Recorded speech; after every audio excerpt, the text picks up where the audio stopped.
Okay, so in the last one we had kind of a general look at the innate immune system and the function of the different cells of the innate immune system, as well as some of our physical barriers that prevent pathogens from infecting our cells in the first place.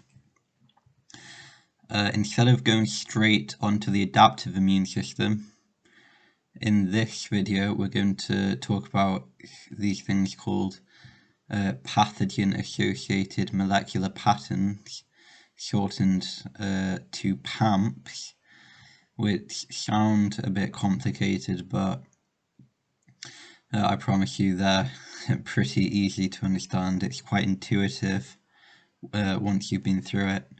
And then once we've covered this little topic, we're going to take a general look into the adaptive immune system. And then after that, it's pretty much going into a lot of kind of nitty-gritty details into the stuff that we've covered in these kind of first few lectures. So pathogen-associated molecular patterns, or PAMPs, are components of pathogens that allow host cells to differentiate them from our own cells.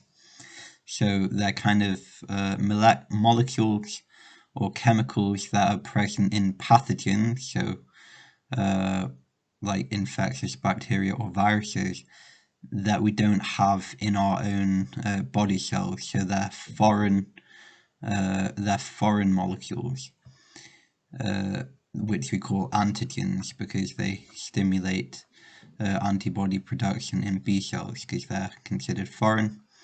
And our B cells, we have an entire selection process. Well,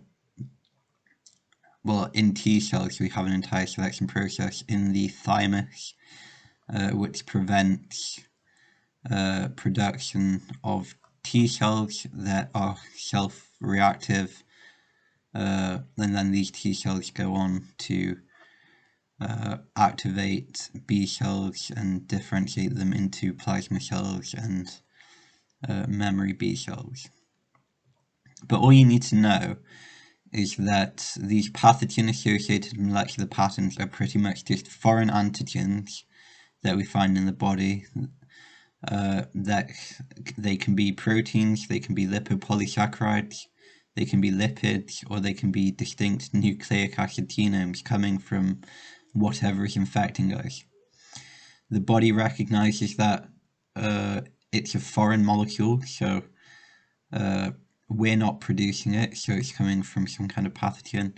The body realizes that there's a pathogen inside of us, and we stimulate an immune response to get rid of that pathogen so we don't get infected and die.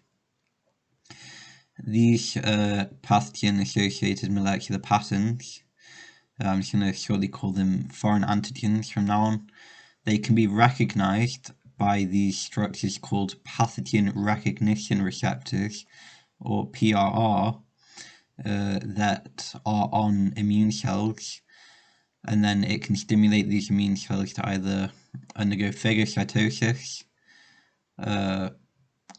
or to secrete cytokines to stimulate an inflammatory response. And if you remember, or if you've watched the other videos, we've already talked about these pathogen recognition receptors when we went over macrophages and dendritic cells, because they both have these pathogen recognition receptors on their cell membranes. And when these receptors pick up foreign antigens, they stimulate these immune cells to secrete cytokines that trigger inflammation in the site and recruit other immune cells like neutrophils that are going to come to the site of infection and try and kill any of the pathogens that are there. I've also wrote a thing in here about what an epitope is, because it's a term that's going to come up quite a lot in the next few videos.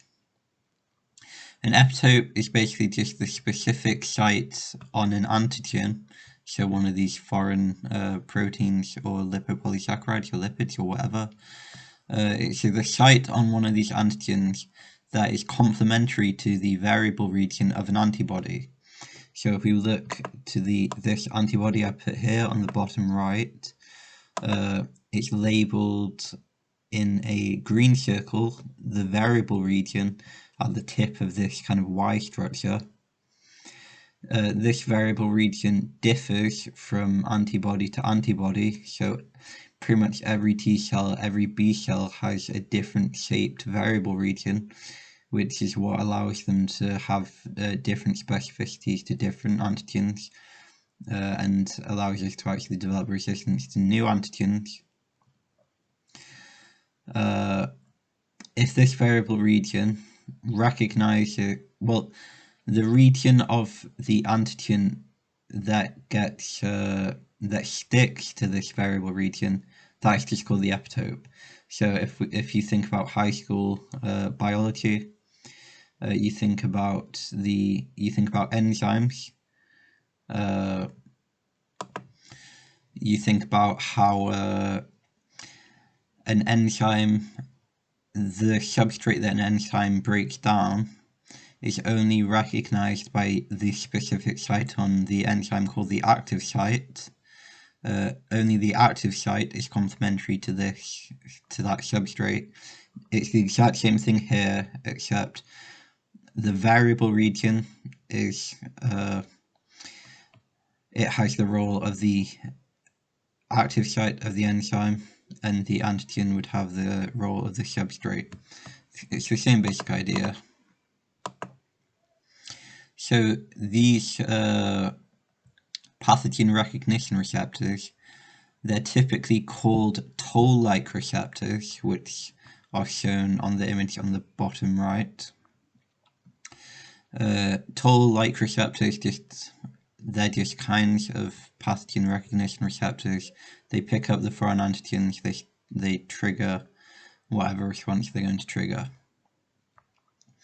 The toll-like receptor signaling includes cytokine and chemokine secretion, resulting in inflammation and the arrival of phagocytes, which is exactly what we said here about when the PRRs are on macrophages or dendritic cells. They're releasing cytokines, stimulating an inflammatory response, and we're going to see our innate immune system get kicked into action. Toll-like receptor signaling can trigger the adaptive immune response as well, and it can also trigger disease tolerance if one of these toll-like receptors is recognized by a memory B cell. These memory B cells are only produced after we already have immunity to a specific pathogen. So we've come into contact with that antigen before. The memory B cell sees that the antigen is present again because it picks up on this toll-like receptor. Then the memory B cell differentiates into a bunch of plasma cells that produce a bunch of antibodies specific to that antigen. So basically the pathogen gets wiped out very quickly because we've already kind of developed an immunity to it through our B cells from the last time we got infected from it. An important thing to know about toll-like receptors, if they are located intracellularly, so intracellular toll-like receptors, they tend to deal with presenting viral epitopes because they've picked up the antigen from within the cytoplasm of the cell, so that implies that there's a virus inside the cell, or viral DNA, so that cell needs to be destroyed. Meanwhile, extracellular toll-like receptors deal with presenting bacterial epitopes, because bacteria tend to proliferate extracellularly, like we talked about in the very first video. So we're going to stimulate a response and get phagocytes to eat those bacteria. Examples of viral toll-like receptors are TLR3, TLR7, TLR8, and TLR9. And examples of bacterial toll-like receptors are TLR1, TLR2, TLR4, and TLR5. So that's it for PAMPs, PR interactions, and toll-like receptors.